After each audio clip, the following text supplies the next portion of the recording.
Raise your hand if you've ever thought, I should probably do some weights, and then gone and done a yoga class instead, or a Pilates class, or a spin class, or a very long walk during which you thought about weights but didn't actually touch any. I see you. I was you. For about 3 years I was you. I'd read an article about how women should lift weights. I'd nod along and then I'd put on my trainers and go for a run because running felt familiar and weights felt intimidating, and the gym was full of 20-year-old men making grunting noises that I really didn't want to hear. And I need to tell you, that decision, the decision to keep running instead of lifting, is one of the biggest mistakes I made in managing my menopause. And I don't say that to shame anyone who runs. I say it because once I understood what muscle actually does in a menopausal body, I genuinely could not believe that nobody had sat me down and told me sooner. So, consider this me sitting you down. Today we talk about why the most powerful thing you can do for your menopausal body is not a diet, not a supplement, and not cardio. It's picking up something heavy and putting it down again. Repeatedly.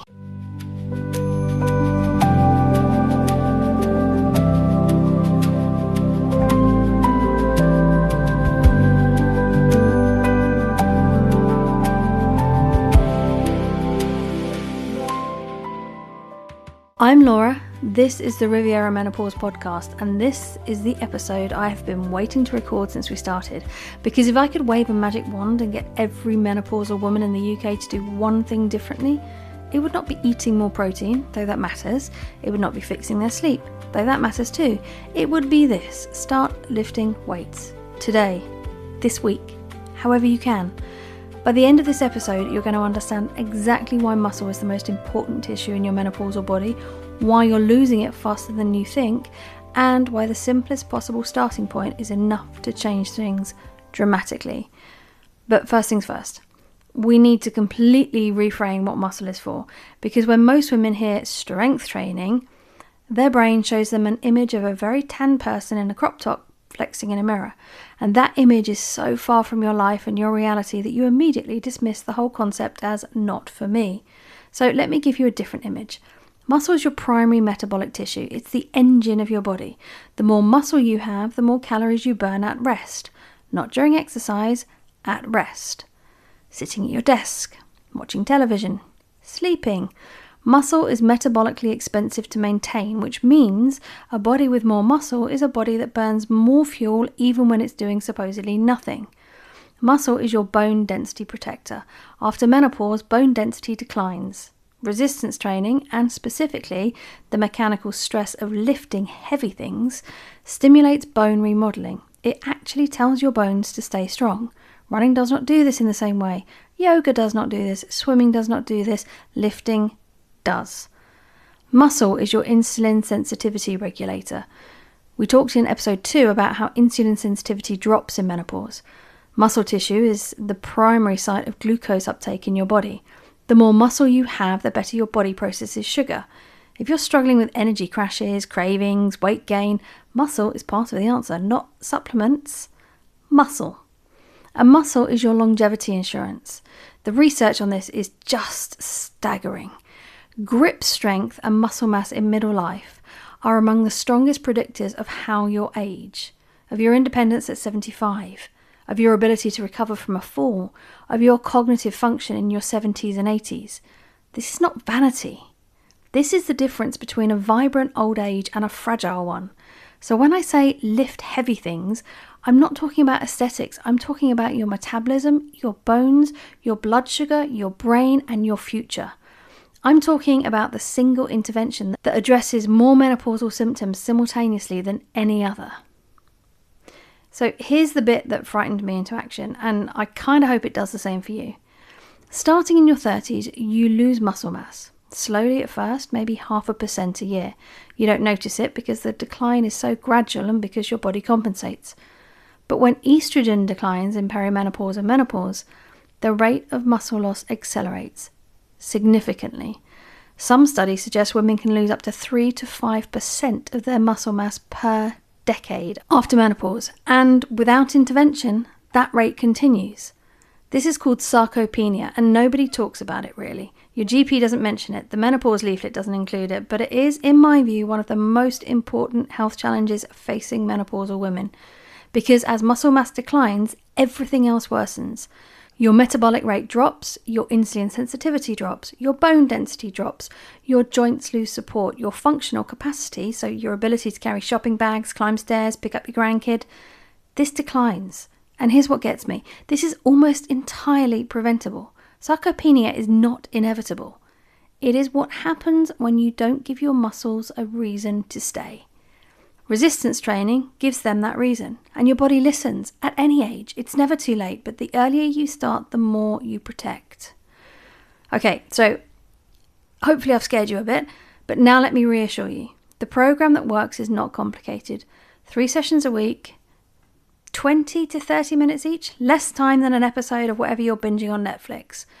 4 movement patterns that cover your entire body. A squat, which is a lower body push. A hinge, which is a lower body pull, like a deadlift or a hip thrust. An upper body push, so press-ups or dumbbell presses. An upper body pull, a row or a pull down.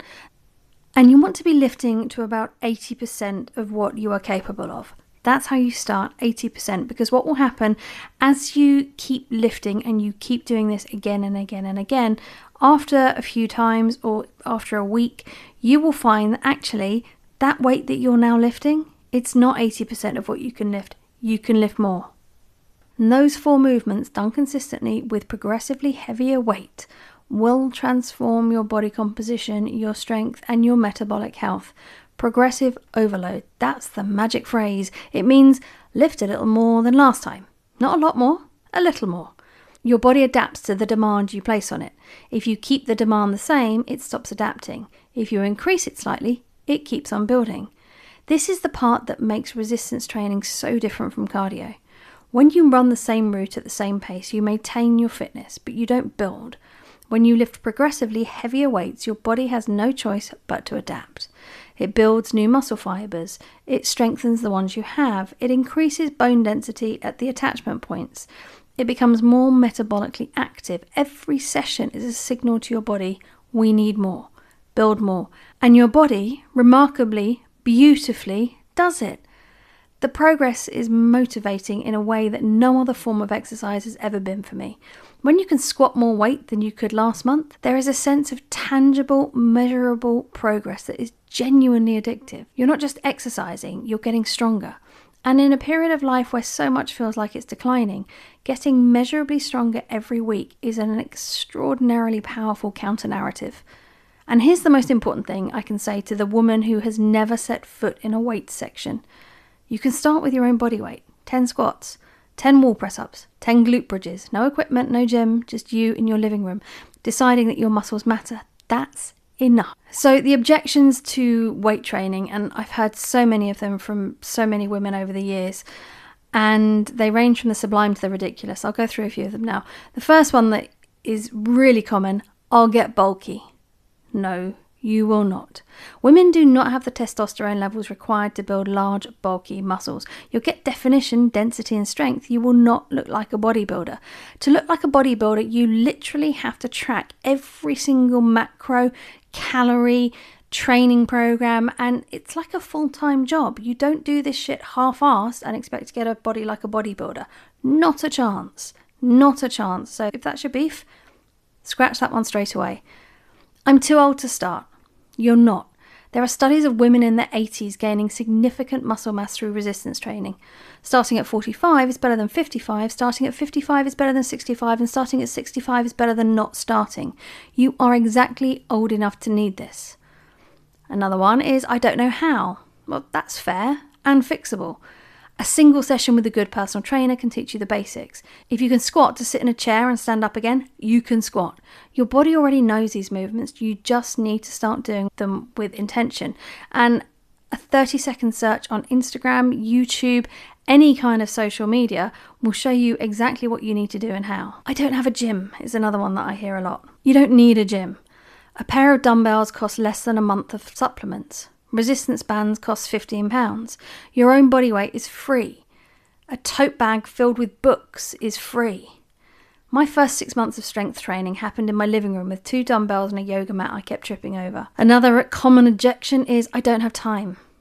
You have 20 minutes 3 times a week. Come on, that's 60 minutes in total. You have time to scroll Instagram for 20 minutes. I'm not judging that, but I'm asking you to be honest about whether 60 minutes a week is genuinely impossible or whether it's just not yet a priority for you. So, your one thing this week. Do 10 squats and 10 wall press-ups. Right now if you can, or tonight, or tomorrow morning. Before the next episode, your body needs to feel what it's like to use your muscles against resistance. 10 and 10. Less than 3 minutes. If you already lift, add 1 kilogram to something. Progressive overload. A little more than last time. That's the whole philosophy. I genuinely believe that if every menopausal woman in this country started lifting weights tomorrow, the impact on our collective health would be extraordinary. Osteoporosis rates would drop, falls would reduce, metabolic disease would decline, and a generation of women would age with strength and independence instead of fragility and fear. That might sound dramatic, but it's not. It's the research. Muscle is medicine. In the Riviera Menopause, muscle is one of the 5 core foundations. It connects to metabolic stability because muscle burns fuel. It connects to inflammation because strong muscles support joints. And it connects to identity because the woman who lifts heavy things starts to see herself differently. It's not one thing. It's a thread that runs through everything. Next week, we're going to the doctor's surgery, HRT, supplements, and how to have a productive conversation with a GP who may or may not know much about menopause. If you know a woman who thinks lifting weights is not for her, send her this episode. Tell her just 10 squats and 10 wall press-ups. That's the start. And the start is everything. You don't have to start out perfect, but you do need to start. I'm Laura, and this is the Riviera Menopause, and your muscles are waiting. Go and give them something to do, please. But for now, this is me signing off with love from Monaco.